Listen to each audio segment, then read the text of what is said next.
When I hear this reading, I totally relate to the people who came first, right?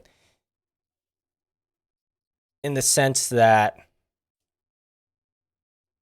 my first instinct is also to agree with them, like, hey, I worked longer than these people. I should get more. Um, so in a sense, I kind of understand that, but when you start to really think about it, it's like they got what they agreed to. It was completely just. The other people getting the same is actually um out of the charity of the master that hired them, right? That's charity. Like he didn't have to give them that much. That's out of his own pocket, right? He kind of lost money.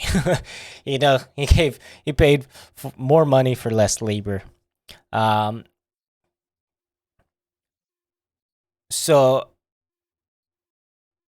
in that regard, that's me in my temptation to look at myself and kind of be selfish, right? Rather than take joy uh, in that these people were able to get such a generous uh, gift, um,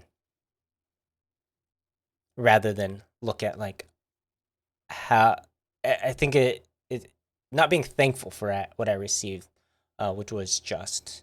Um, I think sometimes we can do that, right? We forget to be happy for other people, and when you do that, I think you lose the ability to be thankful for what you have been given, and seeing how generous God has been with you. And other times in my life, I also relate uh, to the workers that worked later in the day of receiving that gift from God, that generous gift. Like there are times where you feel like you don't deserve what God gives you, and ultimately, I don't think we do. We're such broken creatures, but God does it out of love, right? We are so unworthy of God's love, but that's just not how love works. The other thing that I find very intriguing about this gospel is that he went out to find workers. He went out to seek them. And that's how God is with us. He didn't he didn't go and wait for them to come to him. He sought them out. And when you put it into that context, we see that that's the gospel, right? The story of the gospel is God coming to his people, not him waiting around for them to come to him. He seeks them out, and he does that every day. Like regardless of who the person is, he seeks them out, but doesn't force himself upon anyone. He doesn't force himself upon anybody. He gives an offer. It's still up to them to accept the offer, right? They didn't have to go work. Oh, that's what I was going to say earlier about how I relate to the workers that came later in the day. Is if you've heard my conversion story, like they said like no one's come to hire us, and I think it's like they're at a point where it's like I've got nothing, and even when they had nothing, like they maybe there's something wrong with them, right? Like there could be something about them physically that looks like, yeah, they're not going to be good workers. I don't want to hire them. So they have nothing. But even still, the master came to them and said, work in my vineyard. And that's us a lot of times, right? And yeah, it just reminds me of like where I was before my conversion. Like I was a huge mess. And God still came to me. And there are a lot of people in our world like that, that we should desire the same. And I think that's also what this is speaking to, in that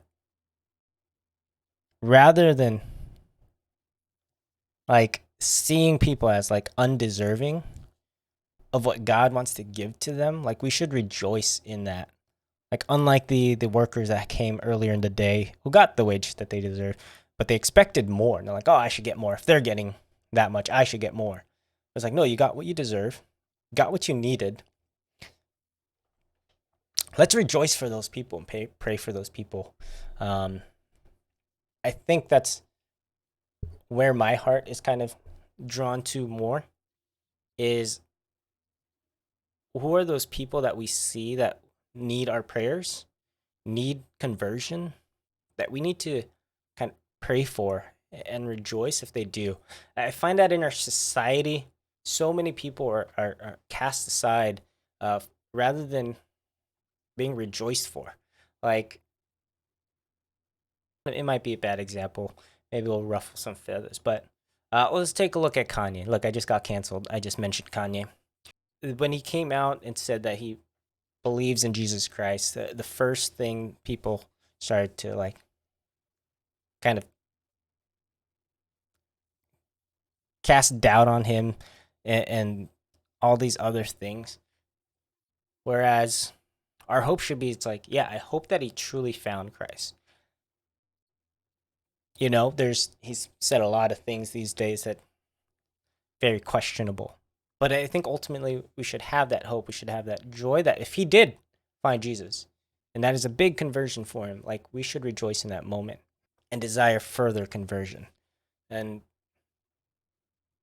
I think even when we think of like the worst people in history, do we hope for their salvation? I think a lot of times for me, there are people that I just kind of cast away. It's like, oh, they're an evil person, but sometimes I forget to pray for them and hope for their conversion and hope for their salvation, because we really should not want anybody to go to hell and suffer through that. And even on this earth, people in that state are suffering, and we should desire for them to come out of that and also receive the gift of heaven. And I think a lot of our society these days, and I'm sure I myself am guilty as well, is to think that person's so evil, they should go to hell. And I don't think that's what we should desire. I think that's kind of the main thoughts that I have. I'm going to keep praying on that, keep pondering on that. I think there's a lot here just in this moment that I started to pray about, and it's really resonating in my heart. So, wow. I think this reading is such a gift from the church to have this timing. I think it says a lot in my own preparation for Lent. But I'm going to keep praying on that. I encourage you to do so as well. Like I said, I do this every Saturday to prepare for Sunday Mass. I encourage you to do the same. If you have any thoughts on this reading, go ahead and share that in the comment below.